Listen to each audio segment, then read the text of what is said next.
Assalamualaikum warahmatullahi wabarakatuh. Apa kabar pemirsa? Masih sehat kan? Masih segar bugar di bulan puasa ini dan masih lancar puasanya? Ya, semoga semuanya dalam menjalankan ibadah puasa berjalan dengan lancar dan sehat serta semangat. Kembali bersama saya Lisa Mutiasari dalam Ramadan Sehat, tetap bersama dengan RSUD Dr. Sudono Provinsi Jawa Timur. Dan kali ini kita akan membahas tema yaitu hikmah bulan Ramadan bagi keluarga pasien dalam perawatan kritis di ruang intensif.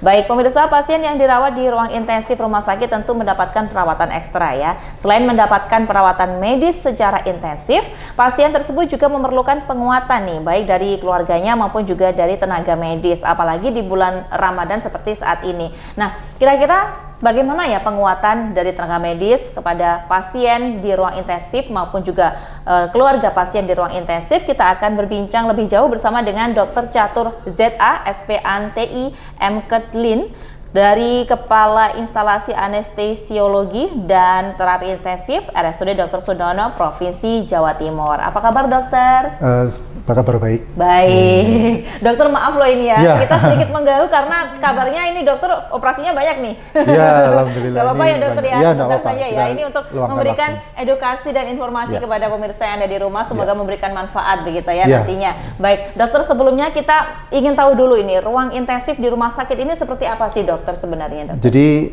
ruang intensif itu kan ruang yang perawatan khusus buat pasien-pasien yang mengalami gangguan fungsi organ satu atau lebih. Contohnya mungkin ada gangguan di jantung atau paru-paru atau di sistem organ yang lain, misalnya di ginjal yang membutuhkan bantuan alat-alat tertentu dan monitoring yang ketat seperti itu.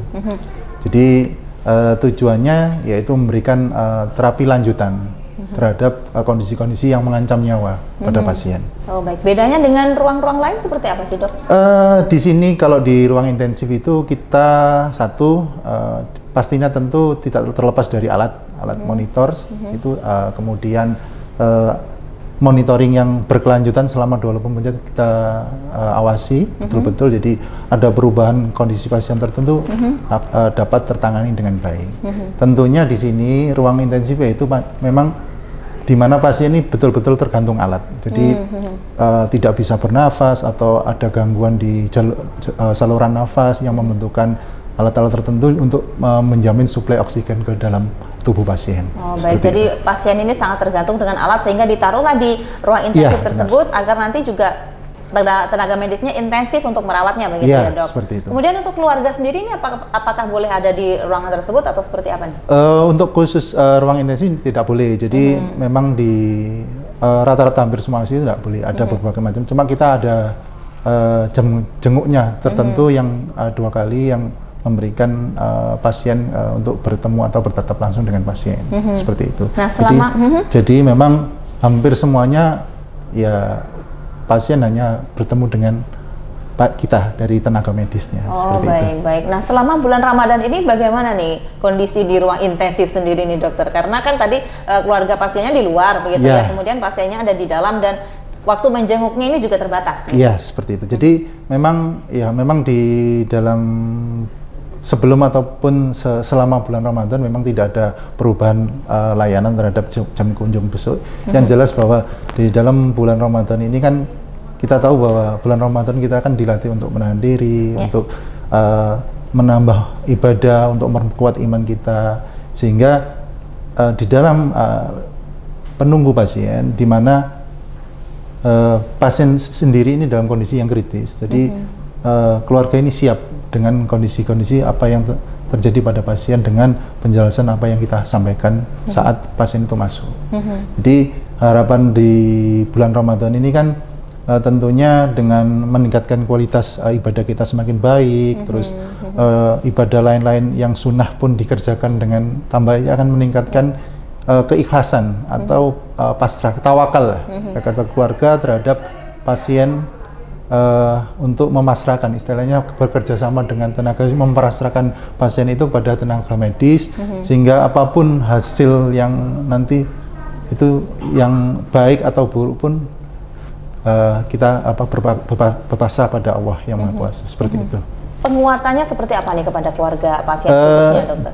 Jadi tentunya karena pada pasien ataupun masuk ini dengan kondisi kritis, pastinya tentu kita akan memberikan informasi tertentu yang terkait bahwa kondisi pasien itu bisa berubah setiap saat.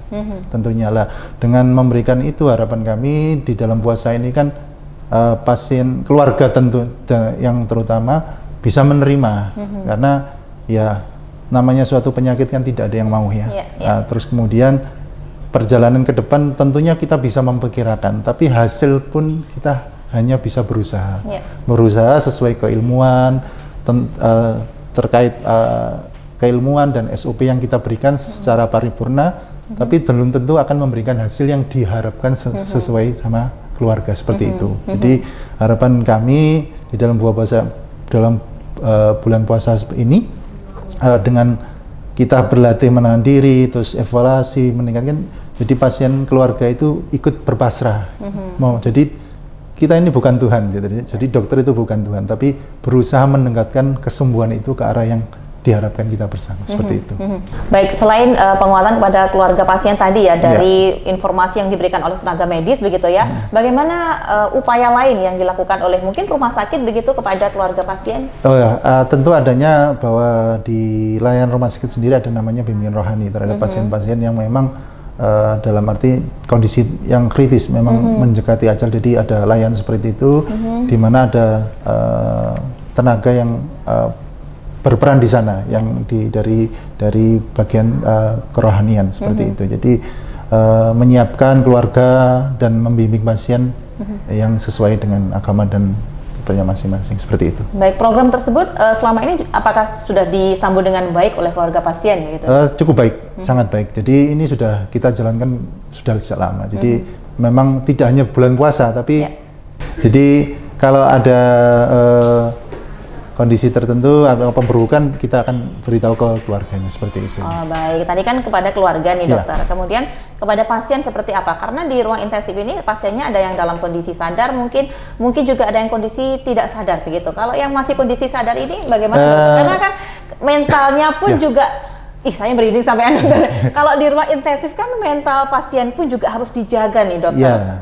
Jadi tentunya kan umumnya di dalam ruang ICU itu kan pasti ada gangguan tidak sadar ataupun memang sengaja ditidurkan dengan obat-obatan. Jadi hampir ya 98% itu ya tidur. Atau mungkin ada yang beberapa yang sudah ada perbaikan bagus, ya sadar baik.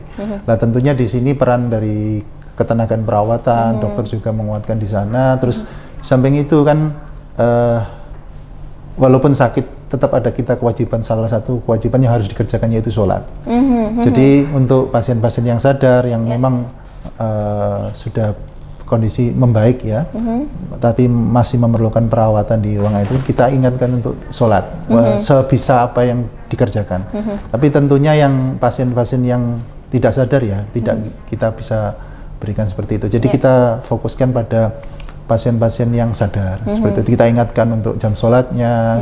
Jadi sebisa dikerjakan, mau dengan tanda mengedipkan dan lain-lain. Yang penting bahwa pasien itu sadar, seperti itu. Baik, jadi dari tenaga medis pun juga memberikan bimbingan rohani istilahnya tersebut ya kepada pasien begitu ya dokter ya. Ada nggak?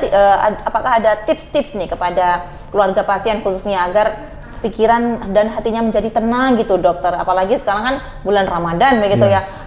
Bagaimana dokter? Ya memang apa ya, tentunya untuk penguatan kan kembali lagi ke pribadi. Nah, bahwa kita menjalani di bulan Ramadan ini kan tentunya dengan banyak ibadah, kemudian puasa, menahan diri, lapar dan haus, kita harus jujur juga. Tentunya di sisi itu keluarga juga akan meningkat secara keimanan. Nah, tentunya dengan begini keluarga pasien itu diharapkan ya dengan penjelasan apa yang kita sampaikan waktu pasien masuk perjalanan dan lain, keluarga itu siap dengan apa yang terbaik dari keluarga pasien itu. Misalnya kita lakukan perawatan, pasiennya membaik, alhamdulillah. Tapi kalau ada perburukan dan kita sudah mengusahakan secara maksimal, keluarga juga harus ikhlas atau tawakal dan pasrah dan sesuaikan hasil seperti itu. Baik. Jadi peran dari tenaga medis di ruang intensif ini sangat diperlukan begitu ya, dan sangat berpengaruh terhadap pasien maupun juga keluarga pasien. Ada tidak dokter yang mungkin ketika diberikan informasi ataupun penjelasan ada keluarga pasien yang tidak kooperatif mungkin gitu, karena tentunya pasti bermacam-macam ya dokter ya.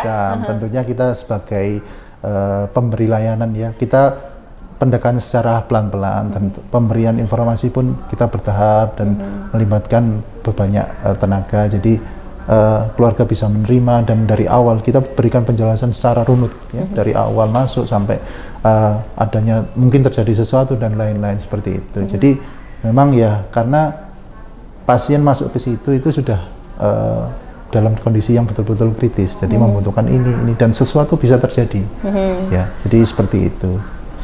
Baik, dokter, kalau tadi kan dokter mengatakan kalau pasien di situ juga ada yang pulih begitu ya, sudah sehat kembali begitu. Ada tidak bimbingan dari rumah sakit mungkin atau dari tenaga medis ketika nanti sudah keluar begitu ya dari ruang intensif harus bagaimana gitu? Karena kan berbeda mungkin dokter, pemikirannya juga mungkin berbeda dari pasien itu sendiri gitu. Iya, tentunya ada bimbingannya dalam arti begini.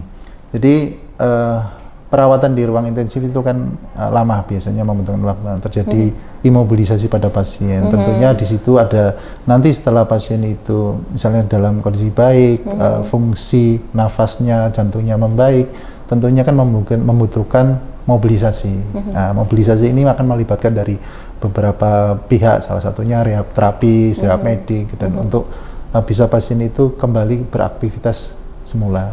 Nah, tentunya untuk di bidang kerohanian tetap kalau apabila sudah melewati ini ya nanti ada istilahnya kita di tempat di ruang ICU itu juga kita siapkan apa ya untuk penunggu ya juga untuk tempat untuk bisa beribadah dengan baik seperti itu. Baik, jadi sudah dilengkapi dari rumah sakit sendiri jadi ya, begitu. Keluarga nyaman untuk menunggu juga bisa beribadah di sana. Jadi tetap hati dan juga pikirannya itu tenang gitu ya dokter ya, apalagi sekarang bulan puasa begitu ya. Semoga pasien yang menunggu pasien di ruang intensif ini juga bisa menjalankan ibadah dengan lancar begitu. Dokter, ada tidak nih pesan kepada mungkin keluarga pasien yang ada di ruang intensif, mungkin dari rumah sakit Sudono sendiri atau di rumah sakit lain, mungkin pemirsa yang ada di rumah sedang menyaksikan begitu. Jadi tipsnya pertama ya memang bahwa tidak ada orang yang itu keluarga pingin sakit ya. Semua itu kembali berawal dari Allah yang Maha Kuasa yang menciptakan kita. Tentunya dengan di bulan Ramadan ini kita berlatih untuk menahan diri, ikhlas ya, untuk bisa meningkatkan kualitas iman secara kesehatan fisik maupun psikis atau psikologi. Jadi kita akan melatih jiwa kita untuk bisa menerima apapun apa yang menjadi garis dari Yang Maha Kuasa seperti itu. Jadi intinya kita berpasrah diri. Usaha wajib tapi hasil bukan kita yang menentukan, tentunya itu. Jadi kita berpasrah seperti itu. Baik, terima kasih dokter. Terima kasih atas waktunya dokter. Sama-sama. Selamat bekerja kembali setelah ini dokter. Baik, semoga informasinya bermanfaat untuk pemirsa yang ada di rumah. Baik, pemirsa, jika Anda memiliki keluarga yang sedang dirawat di ruang intensif, yang penting adalah sabar. Dan di momen bulan puasa ini yang penting adalah berpasrah diri. Seperti yang disampaikan oleh dokter Catur tadi. Semoga keluarga Anda yang ada di ruang intensif bisa kembali berkumpul bersama dengan keluarga dalam keadaan sehat walafiat. Dan semoga informasi yang dibagikan oleh Dr. Catur tadi memberikan manfaat bagi Anda. Sampai jumpa dalam Ramadan Sen berikutnya. Wassalamualaikum warahmatullahi wabarakatuh. Salam CTV.